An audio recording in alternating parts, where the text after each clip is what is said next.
প্রিয় শিক্ষার্থীরা, আশা করছি তোমরা ভালো আছো। গত ক্লাসে আমরা এই যে তোমাদের দ্বাদশ অধ্যায় মহাকাশ এবং উপগ্রহ নিয়ে আমরা ডিসকাস করেছিলাম। আজকে আমরা ডিসকাস করব এই যে আমরা কৃত্রিম উপগ্রহ সম্পর্কে আমরা আশা করি সবাই একটু জানি, প্রাকৃতিক গ্রহ এবং উপগ্রহ সম্পর্কে জানি, সেটা নিয়ে একটু ডিসকাস করব। আমরা গত ক্লাসে মহাবিশ্ব সম্পর্কে দেখেছি যে মহাবিশ্ব কি, বা এই যে মহাবিশ্ব উৎপত্তিটা কীভাবে হয়েছে, বা মহাকাশটা কি, কোত্থেকে মহাশূন্য, বা এটার লেন্থটা কতটুকু, সেটা নিয়ে আমরা আলোচনা করেছি। আজকে আমরা দেখব যে প্রাকৃতিক গ্রহ ও উপগ্রহ, প্রাকৃতিক গ্রহ ও উপগ্রহ সম্পর্কে আমরা দেখব। প্রাকৃতিক গ্রহ এবং উপগ্রহ এই সম্পর্কে জানার আগে আমরা যেটা জানবো, যে আমরা আগে বলেছিলাম যে আমরা একটা গ্যালাক্সিতে বাস করছি, আর এই গ্যালাক্সির কিন্তু নাম হচ্ছে ছায়াপথ। তার মানে কি, পৃথিবী যে গ্যালাক্সিতে আছে বা যে গ্যালাক্সিতে অন্তর্গত, সেটার নাম হচ্ছে কিন্তু ছায়াপথ। এই ছায়াপথে কিন্তু সূর্য এবং এই যে পুরো একটা সৌরজগৎ, এটা একটা পরিবারের মতন। সূর্যকে কেন্দ্র করে কিন্তু অনেকগুলো গ্রহ উপগ্রহ ঘুরছে। সূর্যকে কেন্দ্র করে বা এই যে সৌরজগৎটা যে পুরোটা সৃষ্টি, সেখানে কিন্তু একটা চার দেখবে যে সূর্য আছে, তার চারপাশে কিন্তু অনেকগুলো গ্রহ উঠছে। আর এই গ্রহ উপরেও যে ছোট গ্রহগুলো থাকে, সেগুলোই হচ্ছে উপগ্রহ। তার মানে গ্রহর থেকেও ছোট এবং তাকে কেন্দ্র করে যেসব গ্রহগুলো ঘুরে, তারা কিন্তু উপগ্রহ। এই যে ছায়াপথে রয়েছে সূর্য এবং এর পরিবারে আছে যাদেরকে আমরা সৌরজগৎ বলছি। সৌরজগতে সূর্য এবং তাকে ঘিরে আবর্তনকারী মোট 8টি গ্রহ আছে। যেসব বস্তু সূর্যের চারদিকে ঘুরে, ঠিক আছে, তাদেরকে আমরা বলছি গ্রহ। আবার দেখা যাচ্ছে যে সূর্যকে ঘিরে আবর্তনকারী যেসব গ্রহ আছে, সেখানে প্রায় 8টি গ্রহ আছে, এবং 8টি গ্রহকে কেন্দ্র করে কিন্তু আরও অনেকগুলো ছোট উপগ্রহ থাকে, যেগুলোকে আমরা উপগ্রহ বলছি। যেমন আমাদের পৃথিবী একটি গ্রহ, আর পৃথিবীকে কেন্দ্র করে চাঁদ কিন্তু ঘুরে, আমরা সবাই কিন্তু চাঁদকে চিনি। আর এই চাঁদ যে ঘুরছে, সেই চাঁদটা কিন্তু পৃথিবীর উপরে পৃথিবীকে কেন্দ্র করে ঘুরছে। যেমন সূর্যকে কেন্দ্র করে বিভিন্ন গ্রহ বা পৃথিবী ঘুরছে, ঠিক একইভাবে পৃথিবীকে কেন্দ্র করে ঘুরছে কিন্তু চাঁদ। তাই জন্য চাঁদকে কিন্তু উপগ্রহ বলা হয়। এই যে 8টি গ্রহ নিয়ে আমরা বলছি, সেখানে আমরা বুধ, শুক্র, আমি ক্রমানুসারে বলছি, যেটা সূর্যের কাছ থেকে দূরবর্তীতে। বুধ, শুক্র, পৃথিবী, মঙ্গল, বৃহস্পতি, শনি, ইউরেনাস এবং নেপচুন। এই যে গ্রহগুলোর নাম বললাম, প্রত্যেকটি গ্রহেরই কিন্তু এক বা একাধিক উপগ্রহ আছে। কোনো কোনো গ্রহে রয়েছে একাধিক উপগ্রহ, এবং যারা গ্রহকে কেন্দ্র করে ঘুরে, তাদেরকেই আমরা কিন্তু মূলত উপগ্রহ বলে থাকি। যেমন পৃথিবীকে কেন্দ্র করে যে ঘুরছে চাঁদ, আমি একটু আগে বলেছি, চাঁদ কিন্তু পৃথিবীর উপগ্রহ।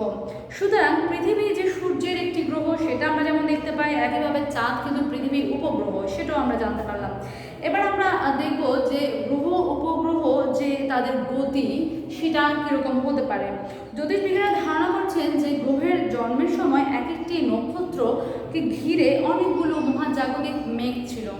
এই মেঘগুলো একসময় ঘনীভূত হয়, এবং ঘনীভূত হওয়ার কারণে বিভিন্নভাবে তারা আবর্তিত হচ্ছে এবং একত্রিত হচ্ছে। এই নক্ষত্রের আকর্ষণে যে ঘনীভবনটা সৃষ্টি হয়, সেগুলো জমাট বেঁধে গ্রহে তৈরি হয়, এবং এই গ্রহর যে রূপান্তর, সেটা কিন্তু একরকম নক্ষত্রের সংমিশ্রণে বা আবর্তনে কিংবা ঘনীভূত পুঞ্জের কারণে কিন্তু গ্রহের সৃষ্টি। আবার গ্রহের চারপাশে মহাজাগতিক যে মেঘ রয়েছে, তার সেখান থেকেই আবার শুরু হচ্ছে উপগ্রহের সৃষ্টি। তাহলে আমরা দেখতে পেলাম অনেকগুলো নক্ষত্রের জমাটের কারণে বা আবর্তনের কারণে গ্রহ, এবং গ্রহের যে মেঘ বা মহাজাগতিক যে ধোঁয়া বা নক্ষত্র, সেখান থেকে জমাট বাঁধার কারণে কিন্তু উপগ্রহের সৃষ্টি। এবার আমরা দেখব যে উপগ্রহ এবং প্রাকৃতিক উপগ্রহ, এই দুটো ব্যাপার কি আসলে এক নাকি একটু ভিন্ন। যে উপগ্রহ আমরা দেখতে পাচ্ছি, সেটা কিন্তু যেমন চাঁদ, এটা হচ্ছে পৃথিবীর উপগ্রহ, কিন্তু এরকম উপগ্রহ মানুষের তৈরি হতে পারে। যখন পৃথিবীর উপরে মানুষের তৈরি কোনো গ্রহ থাকে, যেটাকে আমরা স্যাটেলাইট বলি, এটা এই কারণে হয় যে বিভিন্ন ধরনের তরঙ্গ বা আর্থিং বা ওয়েভগুলোকে তারা এক স্থান থেকে অন্য স্থানে বহন করে, তাদের যে বিভিন্ন তথ্য যে বিনিময় বা আদান প্রদান, সেটার কারণে কিন্তু এই কৃত্রিম উপগ্রহের কিন্তু ব্যবহার বা কৃত্রিম উপগ্রহের সৃষ্টি। গ্রহ আর উপগ্রহের যে আলো বা উত্তাপ, এগুলো কিন্তু নেই। এদের উপর সূর্যের আলো পড়ে এবং সেখান থেকে প্রতিফলিত হয়ে তারা নিজেরা কিন্তু আলোকিত হয়। পৃথিবীতে এরকম একটি, মঙ্গলে আছে 2টি, বৃহস্পতি প্রায় 67টি আছে, শনির 62টি, ইউরেনাসের 27টি, নেপচুন 14টি। এইগুলো হচ্ছে সবগুলোই কিন্তু প্রাকৃতিক উপগ্রহ। আমাদের উপগ্রহ যেমন চাঁদ, ঠিক একইভাবে আমি ক্রমান্বয়ে কিছু বললাম, যেমন বললাম বৃহস্পতি আছে প্রায় 67টি এবং শনির আছে প্রায় 62টি উপগ্রহ। এগুলো কিন্তু তাকে কেন্দ্র করে বিভিন্ন কক্ষপথে কিন্তু তারা ঘূর্ণায়মান বা ঘুরছে, এবং এদের যে মাধ্যাকর্ষণ শক্তি, এই মাধ্যাকর্ষণের কারণে কিন্তু তারা গ্রহকে কেন্দ্র করে চারপাশে ঘুরছে। এবার দেখবো যে কৃত্রিম উপগ্রহ এবং এর ইতিহাস। কৃত্রিম উপগ্রহ সম্পর্কে দেখব।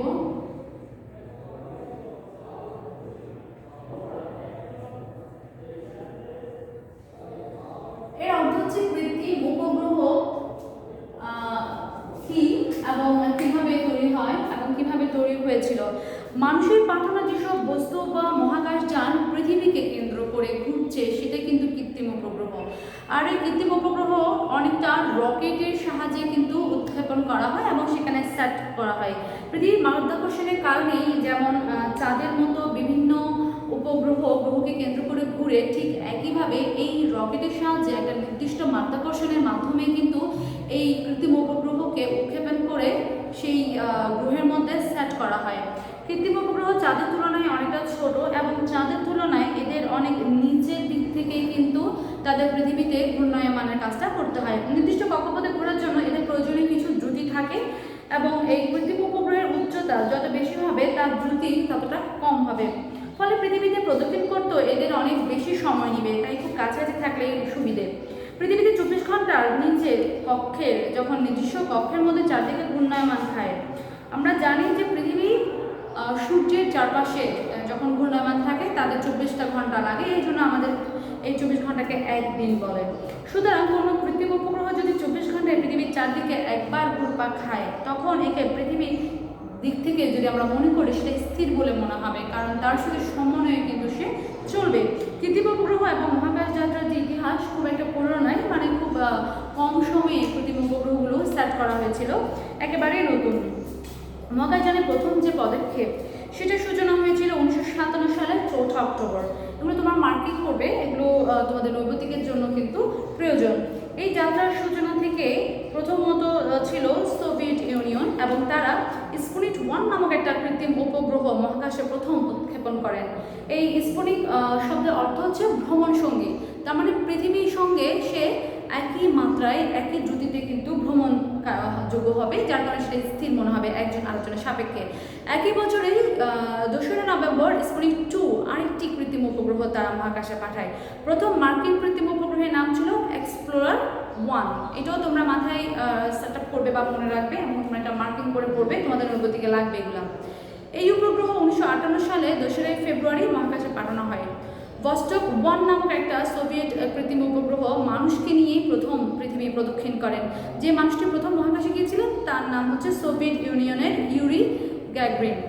1961 সালে 12 এপ্রিল ভস্টক 1 কৃত্রিম উপগ্রহে চড়ে পৃথিবীকে প্রথম প্রদক্ষিণ করেন। ভস্টক 6 নামক কৃত্রিম উপগ্রহ, যেটা চড়ে প্রথম সোভিয়েত মহিলা মহাকাশচারী ছিলেন ভ্যালেন্টিনা তেরেস্কোভা। উনি একজন মহিলা ছিলেন, উনি প্রথম ঘুরে আসেন 1963 সালে। ইন্টেলসেট 1 কৃত্রিম উপগ্রহ পাঠানো হয়, সেটা বাণিজ্যিকভাবে ব্যবহারের জন্যই, অনেকটা যোগাযোগের কারণেই উপগ্রহটি ব্যবহার করা হয়।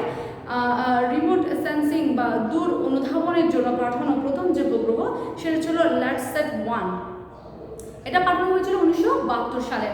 আন্তর্জাতিক যোগসূত্র স্থাপনের জন্য অ্যাপোলো সরোজ স্টেট একটা প্রজেক্ট তৈরি করেছিলেন, সেটা কৃত্রিম উপগ্রহ মহাকাশে প্রথম পাঠায় 1975 সালে। পৃথিবীর বিভিন্ন দেশ এ পর্যন্ত হাজার হাজার কৃত্রিম উপগ্রহ মহাকাশে পাঠিয়েছে। কয়েকশো কৃত্রিম উপগ্রহ বর্তমানে কিন্তু ব্যবহৃত হচ্ছে এবং ভবিষ্যতেও হাজার হাজার কৃত্রিম উপগ্রহ ব্যবহৃতভাবে কৃত্রিম উপগ্রহগুলো সেট আপ করার বা পাঠানোর তাদের চিন্তাভাবনা আছে। এবং মহাকাশ ধ্বংসাবশেষ একেবারে প্রথম থেকে শেষ অবধি এই পৃথিবীকে তারা কিন্তু প্রদক্ষিণ করে যাচ্ছে বা যাবে। এখানে আমরা দেখলাম যে কী কারণে বা কোন উদ্দেশ্যে কারা কোন দেশ প্রথম কখন এই কৃত্রিম উপগ্রহগুলো সেট আপ করেছিল এবং তাদের নাম। এই পয়েন্টগুলো তোমরা একটা ছক এঁকে তোমরা এটা মুখস্থ করার চেষ্টা করবে। ছক এঁকে মুখস্থ করলে যেটা হবে তোমাদের খুব সহজে জিনিসটা মুখস্থ হয়ে যাবে। আর অবশ্যই একবার পড়লে তো মুখস্থ হবে না, তোমরা এটা মুখস্থের পাশাপাশি তোমরা খাতায় লেখার প্র্যাকটিস করবে। তাহলে আজকে আমরা দেখলাম যে প্রাকৃতিক গ্রহ কি, উপগ্রহ কি, এবং এই যে কৃত্রিম উপগ্রহ সম্পর্কে আমরা আমরা করেছি তার ইতিহাস কখন কীভাবে আজ অবধি যে কয়টা উপগ্রহ পাঠানো হয়েছে সেই সম্পর্কে আমরা জানলাম। আশা করছি ক্লাসটা তোমাদের ভালো লেগেছে। আর এই সম্পর্কে কোনো জিজ্ঞাসা থাকলে বরাবরের মধ্যে যেটা বলে আসি, তোমরা আমাকে ইনবক্সে টেক্সট করবে। আর অবশ্যই এই ভিডিওটা দেখার সময় তোমাদের রোল নাম্বার লিখতে ভুলবে না। তাহলে আজকে এই পর্যন্তই, সবাই ভালো থেকো।